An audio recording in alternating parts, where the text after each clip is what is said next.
What if awakening doesn't light you up, but shuts you down? What if the moment you finally see through the illusion is also the moment you lose all motivation to do anything at all? If you've ever thought, why do I feel so numb now that I finally see the truth? You're not broken. You're not failing. You're standing in one of the most sacred, least understood stages of the spiritual path. And no one told you this part was coming. In this video, we're going to name what no one talks about: the post-awakening fog, that empty space where your old self has collapsed, but your new one hasn't fully arrived.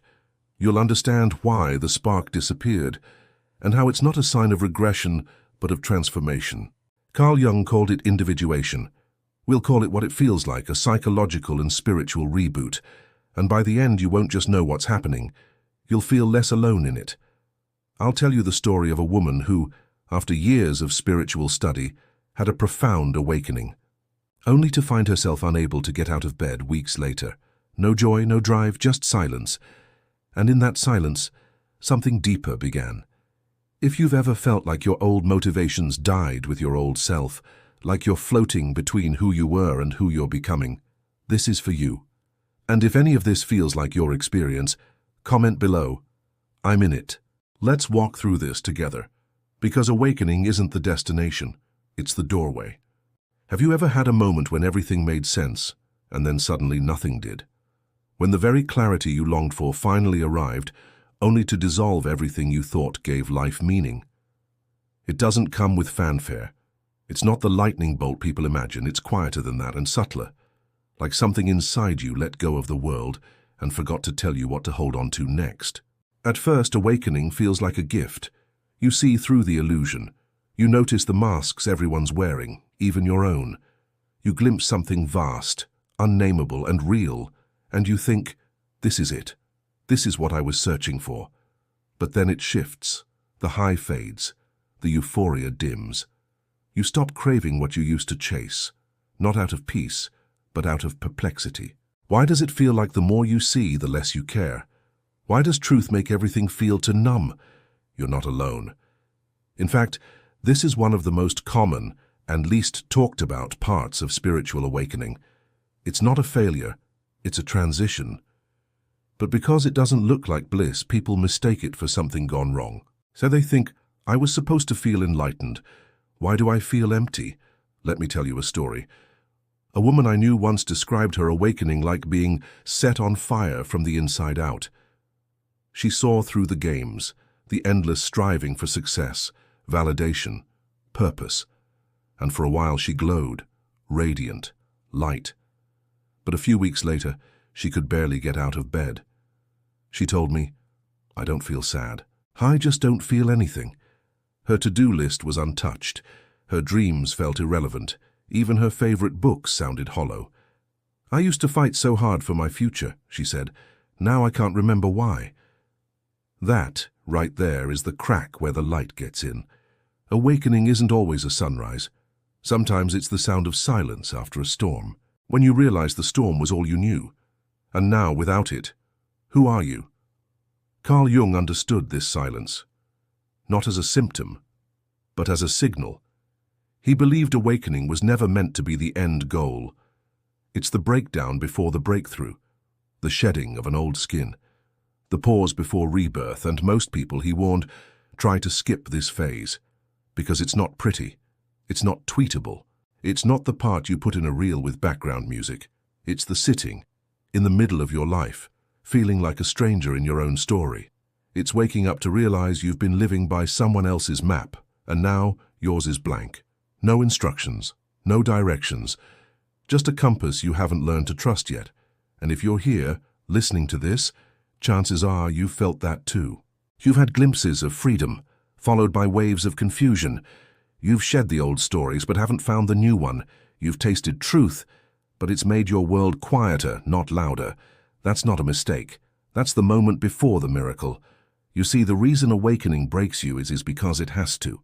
The ego you built, the one that kept you safe, successful, admired, was never meant to carry the weight of your soul. And now that soul is stirring, not gently, not softly, but insistently. It wants to live, not just survive. And survival is what the ego does best. But living requires something deeper. So the old motivations crumble. The fire you used to push yourself dims. The metrics that once mattered, money, achievement, approval, stop moving you. That doesn't mean you're broken. It means you're being rewired. This is what Jung called the beginning of individuation. The journey from false self to true self. Not as an idea, but as a lived reality. And every birth begins with breaking.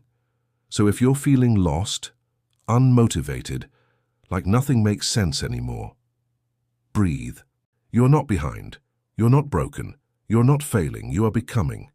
If this resonates, if you've ever sat in that sacred pause wondering what comes next, comment below with "I'm in it." Let's name this moment together, so no one has to walk through it feeling alone. You wake up and realize you don't want to get out of bed. Not because you're depressed in the clinical sense, not because you're overwhelmed, but because the things that used to matter just don't move you anymore. Your morning routine feels pointless. Your career goals, vague memories of someone else's ambition. Even your passions, those things that once lit you up, feel distant, like echoes in a cave you can no longer find the entrance to. So you ask yourself, what happened to me? Why don't I care anymore? Where did my fire go? Let me offer you something radical. Nothing is wrong with you. You are not lazy. You are not broken. You are in the in-between. Here's what no one tells you about spiritual awakening. It doesn't just show you truth. It dismantles the machinery that used to drive you. And that machinery, that's where most of your motivation came from. Let's break it down. For most of your life, your drive came from your ego identity, who you thought you were. You wanted to be successful, respected, admired. You chased dreams that were shaped by culture, family, social expectations. And that's not bad. It's actually developmentally normal. Carl Jung called this the persona, the social mask we wear to function in society. But the awakening process strips that mask. Suddenly, you're not trying to impress anyone. You're not trying to win, because you realize the game was never real. And here's where it gets tricky. Without that game, without that identity, the goals that once pulled you forward lose all meaning. You didn't lose motivation. You lost the framework that gave your motivation context. It's like you were running a race, and halfway through, someone told you the finish line was an illusion. Would you keep running? Probably not. But that pause, the moment where you stop running and ask, "What now?" is the exact space most people misinterpret as being stuck. You're not stuck. You're deconstructing. The old you needed rewards, status, money, success. The new you haven't figured out what fuels it yet. And that's okay.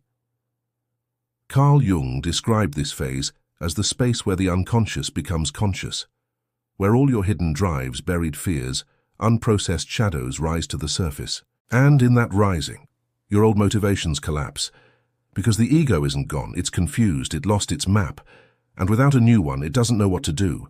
So your soul intervenes. It hits pause. It pulls the plug on hustle culture. It asks you to sit and listen. At first, you resist. You think, I need to do something. I need to move. I need to get back to myself. But what if that self isn't coming back? What if that version of you, the one fueled by proving, pleasing, producing, is done? And what's emerging now is something more real. Jung warned that our modern world pathologizes stillness. We confuse rest for laziness. We mistake pause for paralysis. We call the sacred space between who we were and who we're becoming a failure. But it's not failure. It's reorientation. And here's what's wild. This pause, this loss of drive, it's actually wisdom. Your psyche is wise enough to know that pushing forward with outdated fuel would only take you further from your truth. So it stops you, not to punish, but to protect, to give you space to discover the motivation that doesn't come from ego, but from essence. And when that motivation comes back, because it will, it won't feel like pressure. It won't sound like should. It won't need an audience. It will feel like a yes, a soul-led yes, quiet, steady, but unmistakable. So if your spark feels gone, if you've been floating, if you can't remember why you cared about half the things you used to obsess over, you are not lost. You are remembering a different way to move, And if that's you, drop a comment below. I'm listening now. Let's honor the silence because sometimes that's where the real answers wait. Carl Jung didn't speak in hashtags or sound bites. He wasn't trying to go viral on TikTok. But what he understood about the human soul might just be what you've been waiting to hear. Because when your old motivation disappears, when the goals that once gave you a sense of direction fall apart, what you need isn't a new productivity hack. You need a new map. And that is exactly what Jung gave us, a way to navigate the terrain of the human psyche that most people don't even know exists. Let's start simple. Imagine your mind as a vast landscape, with mountain peaks you show to the world, your confidence, your competence, your social media smile. That's what Jung called the persona, your mask, the role you play to be accepted. Now beneath those peaks lie caves, hidden, unlit spaces where you store the parts of yourself that didn't fit the role. Your insecurities, fears, longings, that's the shadow. And deeper still, there's a sacred core, ancient, powerful, beyond logic or language.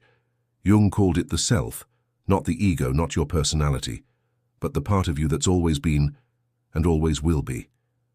This is the map. Most of us live from the persona. We perform, strive, adapt, and that's fine until something cracks. A loss, a breakdown, an awakening. Suddenly the persona feels fake, thin, like a costume that no longer fits, and the ego panics.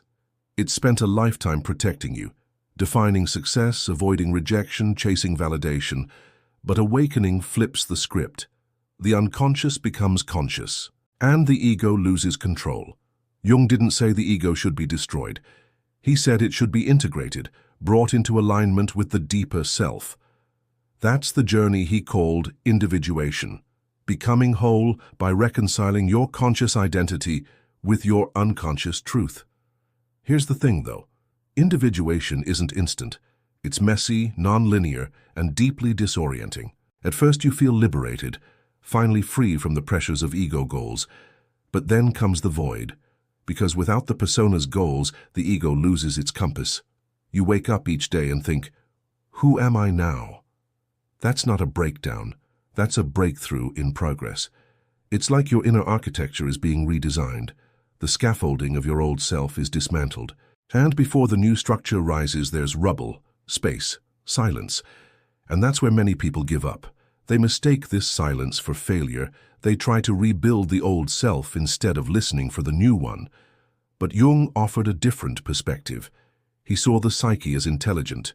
When the ego collapses, the unconscious rises, not to destroy, but to reconnect you to something deeper. Your dreams change. Your values shift. You start sensing subtle nudges, intuitions, synchronicities, symbols that speak not to your logic, but to your soul. That's not madness. That's memory.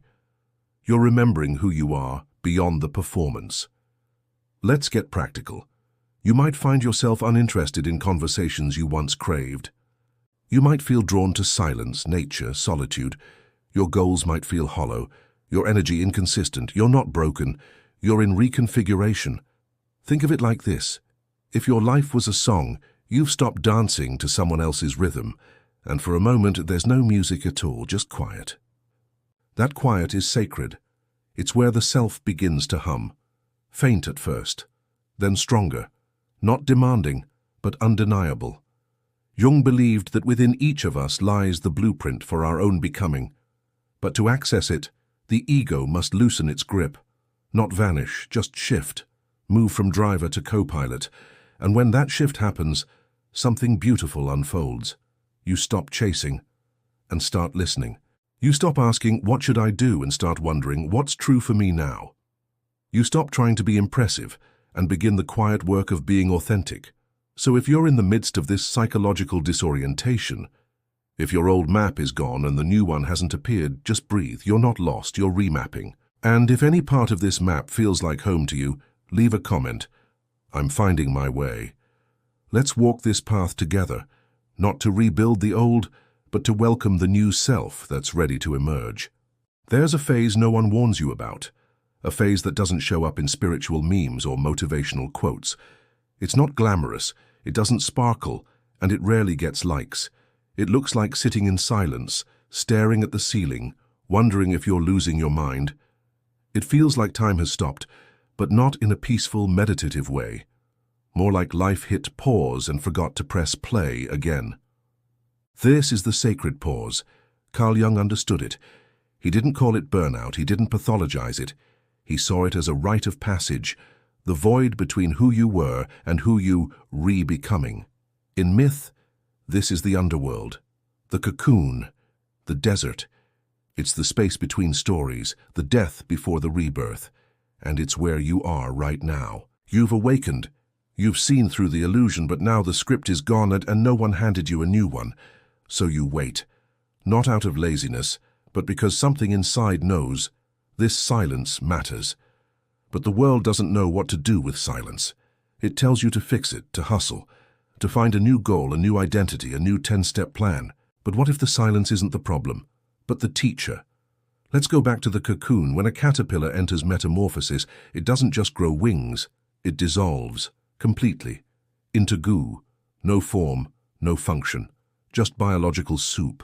And that's terrifying, because in that goo phase, the caterpillar has no idea it's becoming a butterfly. It's not dreaming of flying, it's not visualizing a future. It's dissolving, one cell at a time. That's what the sacred pause is. It's the phase where the old self breaks down, but the new self hasn't fully formed.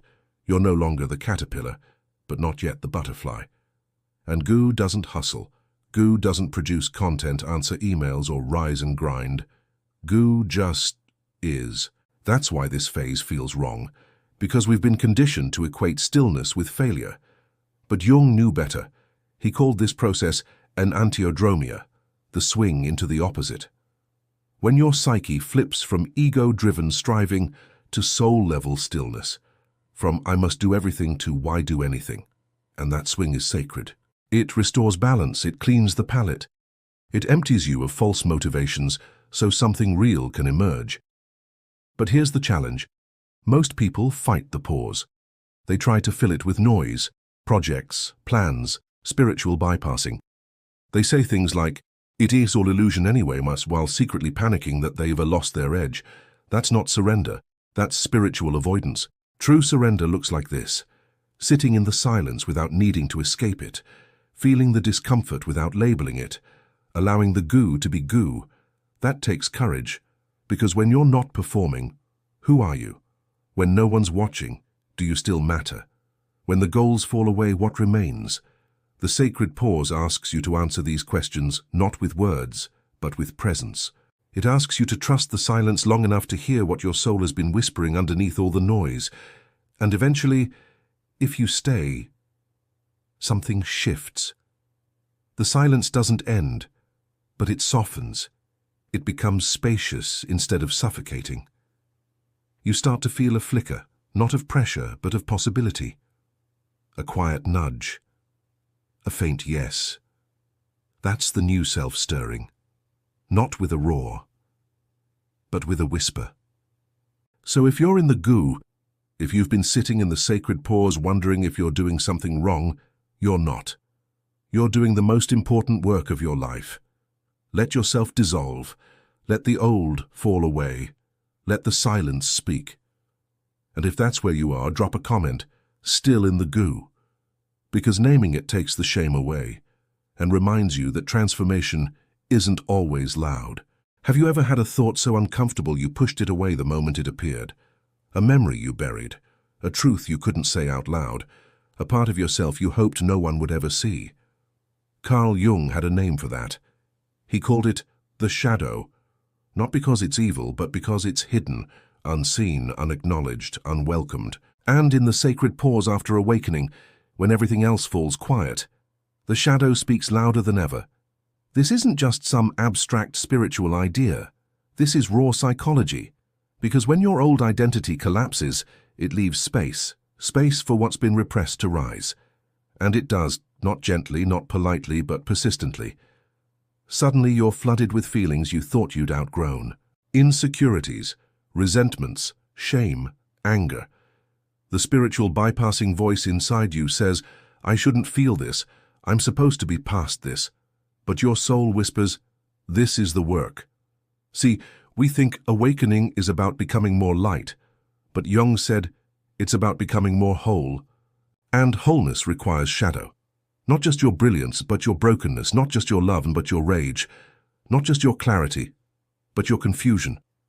The problem is we've been trained to hide it, to perform perfection, to curate only the best parts of ourselves. But the shadow doesn't disappear just because we pretend it's not there. It waits, patiently, until we're still enough to hear it. And now, as in this sacred pause, there's nowhere to run. This is why many people mistake post-awakening disorientation for regression. They think, why am I feeling so much darkness now that I'm more awake?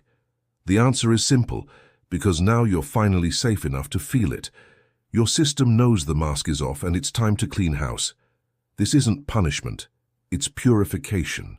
And the only way out is through. You've got to look at the parts you've judged, the parts you've hidden, the parts you were taught to be ashamed of. And instead of fighting them, you offer them compassion, curiosity, a seat at the table. That's not weakness, that's alchemy, because the shadow isn't trying to destroy you, it's trying to reintegrate with you. Every piece you've disowned carries energy, and until you reclaim it, you'll stay fragmented. But once you do, something incredible happens. That shame becomes power, that pain becomes purpose, that silence becomes your voice. This is what Jung meant when he said, one does not become enlightened by imagining figures of light, but by making the darkness conscious, not indulging it, not getting lost in it, but owning it. So what does this look like in real life? It's noticing the part of you that feels jealous and sitting with it instead of judging it. It's remembering an old wound and letting yourself cry instead of pushing through. It's hearing your inner critic and asking where it learned to be so cruel. Every time you face the shadow, you reclaim a little more of yourself. But here's the hard part. The world won't clap for this. There's no trophy for doing deep inner work, no applause for feeling your childhood grief, no viral post for making peace with your anger. But your soul will know. And that knowing, that quiet inner integration, is the real reward. So if you've been feeling messy, moody, misunderstood, you're not backsliding. You're facing the shadow. And that takes more strength than most people will ever understand. Let it rise, let it rage, let it reveal what's been buried. And when you're ready, let it return home. If this speaks to something you've been wrestling with in silence, comment below, I'm facing it. Let's normalize the shadow, not as something to fix, but something to embrace, because every part of you belongs. There's a moment in the awakening journey when everything feels like it's falling apart, and no one sees it from the outside. You still smile, you still show up, but inside it's chaos, confusion, emptiness, and underneath it all, a quiet panic. That panic, it's your ego, not because it's evil or broken, but because it's lost. The identity it spent years building no longer makes sense. The roles you played, the achievements you chased, the validation you depended on, they're slipping through your fingers. And the ego is terrified. It says, who am I now? What's the point? Where do I go from here? It tries to reattach, to grasp at something, anything, that feels familiar. Maybe a new goal, a new label, a new spiritual identity, but nothing sticks, because none of it feels true anymore. And in the middle of that panic, something else stirs, faint at first, easy to miss, not a voice exactly, more like a presence, a whisper, a pull. That's the self. Not your higher self as a concept, not your best version, but the deep inner core of you, the part untouched by conditioning, unshaken by failure, uninterested in performance. It doesn't yell, it doesn't chase, it simply waits for you to get quiet enough to hear it. And that's where the tension lives. The ego wants clarity. The self offers curiosity. The ego wants plans. The self offers presence. The ego demands certainty. The self says, trust the unfolding. At first, this whisper feels frustrating. You want a map. The self gives you a moment. You want a mission.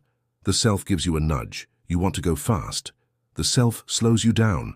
And yet, the more you resist the panic, the louder it gets. The more you surrender to the whisper, the more grounded you feel. This is the turning point, the moment you realize you don't have to destroy the ego. You just have to stop letting it drive. You let it sit in the passenger seat, acknowledged, respected, but no longer in control. Because when the self begins to lead, the energy shifts. You stop chasing what looks good and start following what feels true. You stop performing and start expressing. You stop rushing toward outcomes and start relaxing into process. And here's what's beautiful. This doesn't require a dramatic act. It's not about quitting your job or moving to the mountains. It's about tiny choices, made from a deeper place. Choosing rest over pressure, choosing honesty over approval, choosing curiosity over fear. Each of those choices builds trust, not in the world, but in yourself. And with that trust comes a new kind of motivation, not the hype kind, not the checklist kind, but a soul-level momentum. You begin to feel pulled, not pushed, moved, not managed, inspired, not obligated. This is what Jung meant when he talked about individuation, the self integrating the ego, not erasing it. You don't stop being human, you start being whole. So if your ego is panicking right now, if everything feels like it's unraveling, know that the self is still there, still whispering, still waiting. Pause. Listen. Let it speak. And if this resonates, comment below. I hear it. Because once you recognize that whisper, your entire life begins to change, not from the outside in, but from the inside out.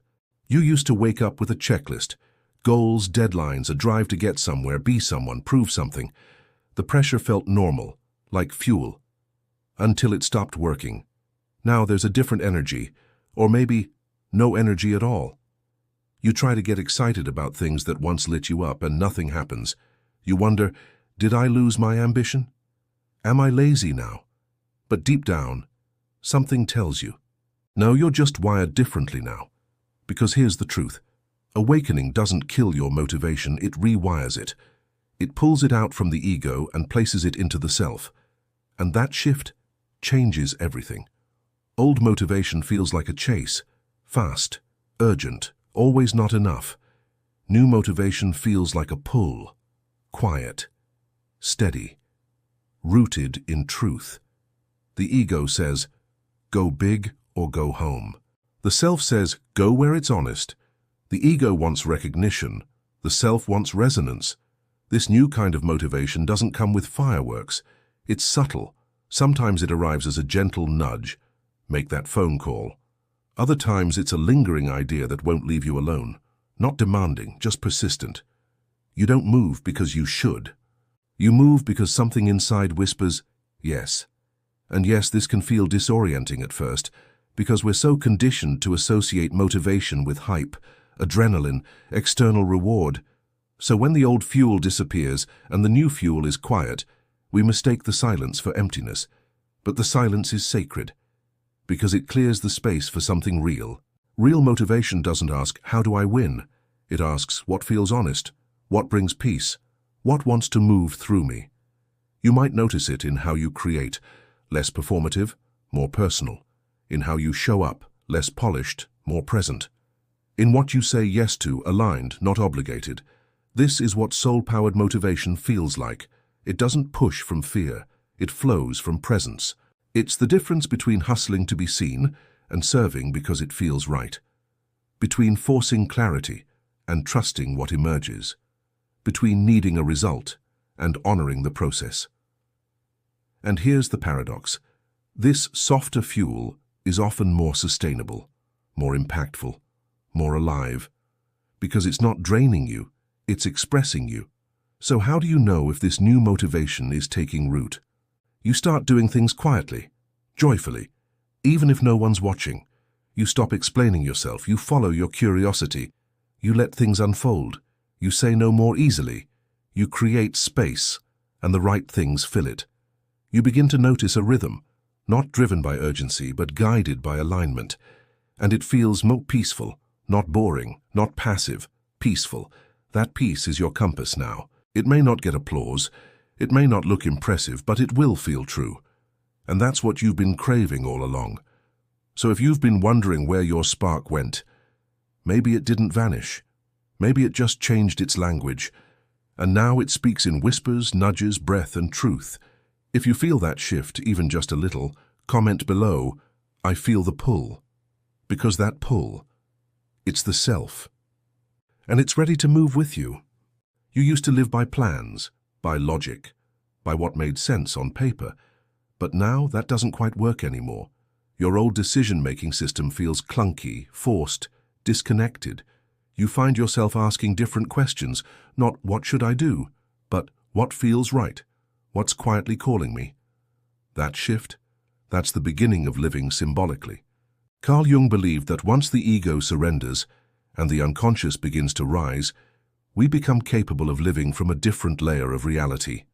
A layer not ruled by performance or productivity, but by meaning, not fantasy, not delusion, but a life guided by inner resonance.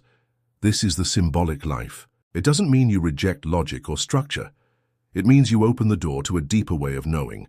You begin to notice your dreams, your gut feelings, synchronicities that feel too aligned to be accidents. And here's the wild part. It starts small. Maybe a book falls off a shelf and lands on the exact page that names your confusion. Maybe you keep hearing the same word from different people in one day. Maybe you feel a pull toward a place, a person, a practice, and you don't know why. But something inside you says, "Pay attention." That's the symbolic life speaking, not to your intellect, to your intuition. And when you listen, something shifts. Your life stops feeling random, it starts to feel woven, like even the pauses have purpose, even the detours hold direction. But this kind of living requires trust. Trust in the invisible, in the non-linear, in the part of you that senses before it understands. And trust doesn't mean certainty. It means you move even when your mind doesn't have all the answers, because your heart already said yes. This is how the self leads. It doesn't bark orders. It invites you. It offers symbols, moments, energy. And when you respond, not out of fear but from alignment, you begin to dance with life instead of trying to dominate it. That's when magic re-enters your world. Not the fairy tale kind, the kind where ordinary moments feel holy, where washing the dishes becomes a meditation, where a conversation opens a portal, where silence becomes sacred, and you don't need to explain it. You just need to live it. You begin to create because you're inspired, not because you need validation. You start seeing the meaning behind the mess. You trust that your path doesn't have to look like anyone else's, because your soul has its own vocabulary. And that vocabulary is symbolic. So what does this look like practically? It might mean journaling your dreams and noticing patterns. It might mean slowing down and asking, where is life nudging me? It might mean following a thread, not because it makes sense, but because it won't let you go. This isn't about being mystical. It's about being present. And when you live symbolically, life stops being something to fix and becomes something to feel, something to follow, something to participate in. So if you've been sensing this shift, if you've noticed that truth now feels like a subtle vibration more than a logical answer, you're not imagining things. You're remembering the language of the soul. And if that feels real for you, comment below, "I'm listening differently." Because once you start hearing life in symbols, you'll never hear it the same way again. You've let go. You've unraveled. You've sat in the silence. You've questioned everything, your drive, your identity, your place in the world. And for a while it felt like everything was ending. But maybe this isn't the end at all. Maybe it's the beginning. Because after the breakdown, after the pause, after the shadow work and the soul whispers, something new starts to stir. Not dramatic, not explosive, just steady, quiet, true. It's not the old fire coming back. It's a different kind of flame, one that doesn't flicker when life gets windy, one that doesn't demand applause, one that isn't fueled by fear or ego, but by something deeper. And that something is you, the real you, the one that was never a role, never a mask, never a title. The self that was waiting underneath the striving, the proving, the performing, the self that lives not in outcomes, but in presence. This is where the real journey begins, not back into the hustle, not back into the checklist, but forward into alignment, into meaning, into wholeness. It won't always feel easy. You might still wake up some days feeling lost. You might still question your path. But you won't be dragging yourself through a life that doesn't fit anymore.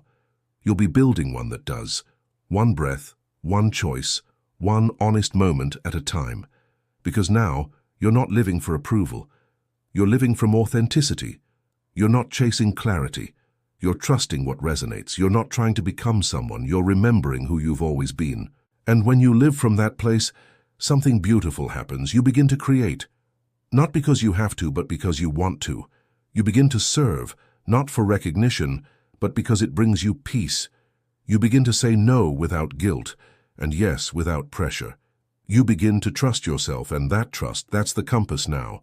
Not certainty, not speed, not perfection. Just trust.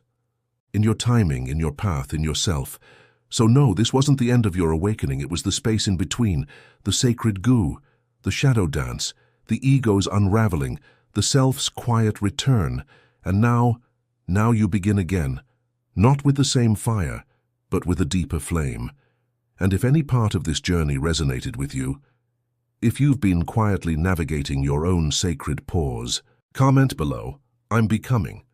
Because your story isn't over, it's just finally being told by the right voice, yours.